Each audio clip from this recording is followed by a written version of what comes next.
Bonjour à tous. Aujourd'hui, nous nous trouvons dans un jardin où nous avons une haie composée.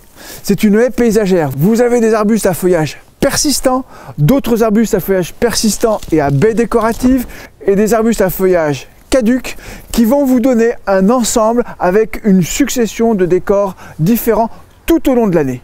Vous pouvez constater que cette haie composée a été mal conduite. Je vais vous montrer comment le jardinier, avec le travail de la taille, va pouvoir redonner des formes libres, des formes naturelles et laisser les plantes exprimer toute leur personnalité. Il y a deux manières de clore un jardin avec des végétaux. Soit on fait une haie monospécifique. Ici on a une seule espèce, c'est du Cuprès ossiparis, avec une haie composée de plusieurs espèces qu'on va appeler la haie paysagère, et comme elle est constituée de plusieurs sortes d'arbustes, chacun avec leur personnalité, bien évidemment on va la conduire différemment et elle va avoir une taille différente de la haie monospécifique. C'est la taille qui va faire cette différence.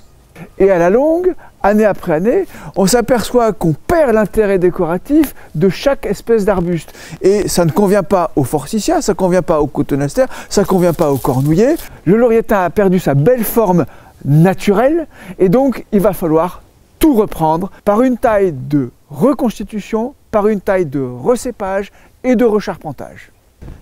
Comme je travaille avec précaution, je vais protéger le jeune gazon qui se trouve au pied de la haie,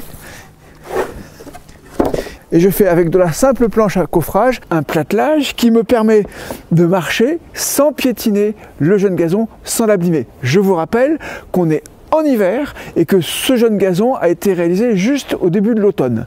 Je vais tailler chaque plante individuellement et chacune selon son caractère. Je vais commencer par travailler sur le lauriétain pour pouvoir dégager le cyprès. Le lauriétain, c'est une plante basitonique, donc capable de bien redémarrer, bien rejeter à partir de la base.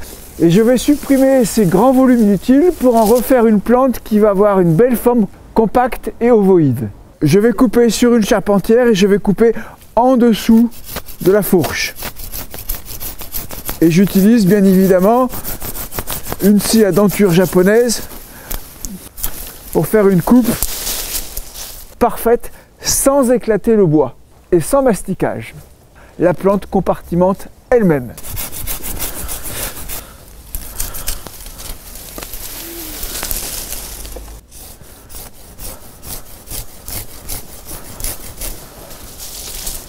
J'ai dégagé les charpentières, j'ai gardé un peu de feuillage à la base que je vais former à la cisaille.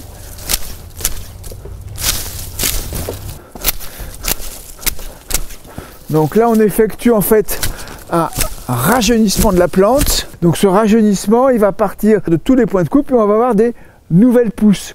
Ces nouvelles pousses, nous les accompagnerons au fur et à mesure. Une fois que j'ai dégrossi la plante, je passe à la finition et je vais remettre les charpentières en proportion. Sur cette charpentière-là, je coupe une vingtaine de centimètres de façon à ce que le point de coupe où vont démarrer les nouvelles pousses soit toujours en dessous du feuillage restant. Cela permettra d'avoir un aspect plus homogène de la plante au moment de la repousse. Quand j'ai un bois sec, j'élimine le chicot pour bien nettoyer la plante. En taillant le lauriétain, ça m'a permis de dégager la place pour pouvoir travailler sur le cyprès. On a gardé ce cyprès de Leyland de la même espèce que la haie monospécifique pour en faire une belle pyramide qui va faire une transition entre le linéaire et le naturel.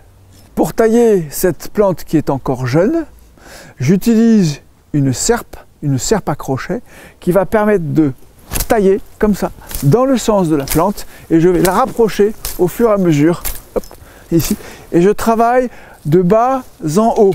Comme ça. Pourquoi je travaille de bas en haut? Parce que chaque fois que je coupe ici, eh bien, je supprime un œil extérieur et je garde un œil intérieur qui va rassembler la plante sur son axe. Le geste a l'air facile, mais il demande un peu de technique et pas mal de puissance physique. Si vous n'avez pas le coup de main, vous pouvez utiliser un sécateur, mais à ce moment-là, il faut faire bien attention à tailler en biseau et toujours sur un œil qui rentre, en biseau, sur un œil qui rentre, en biseau, sur un œil qui rentre.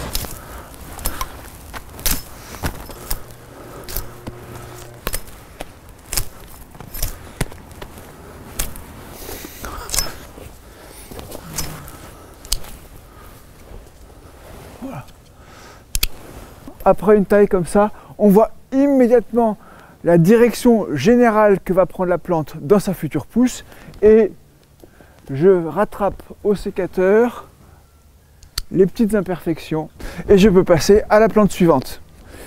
J'ai récupéré la forme naturelle de cette plante-là pour faire un contraste avec la taille linéaire de la haie et démarrer la taille naturelle sur les arbustes de la haie composée.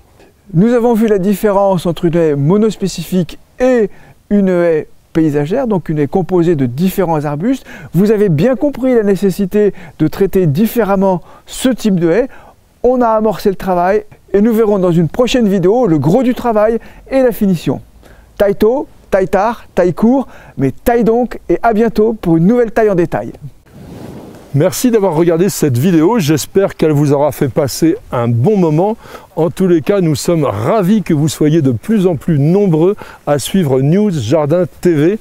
Mais savez-vous que c'est aussi un site internet dans lequel il y a énormément de choses, des conseils bien entendu, des réponses à des questions, des dictons, des citations. Alors n'hésitez pas, www.newsjardintv.com.